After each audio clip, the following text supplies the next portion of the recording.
நம்ம Ashwin sweets and snacks export பண்றதுக்கு 7373041434 மற்றும் www.ashwinsweets.com கான்டாக்ட் பண்ணுங்க.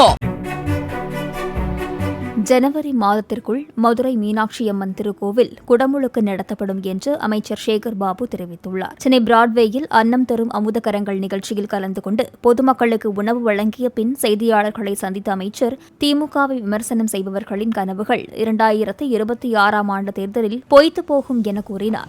காய்ச்ச மரத்தில் தான் கல்லடிப்படும் என்று அந்த காலத்தில் நாவலர் சொல்லுவார்கள். இன்றைக்கு அனைவருக்கும் பிரமிப்பூட்டுகின்ற, அனைவரும் பார்த்து நடுங்குகின்ற, பயப்படுகின்ற ஒரு திராவிட மாடல் ஆட்சி நாயகனாக இருக்கின்ற முதலமைச்சரை நோக்கி அவர்கள் வீசுகின்ற கணைகள் அத்தனையும் 2026இல் பொய்த்துவிடும். நம்ம Ashwin sweets and snacks export பண்றதுக்கு 7373041434 மற்றும் www.ashwinsweets.com கான்டாக்ட் பண்ணுங்க. பிளே ஸ்டோர் மற்றும் ஆப் ஸ்டோரில் இருந்து பாலிமர் செயலியை QR கோடு மூலம் பதிவிறக்கம் செய்யுங்கள். செய்திகளை உடனுக்குடன் பெறுங்கள்.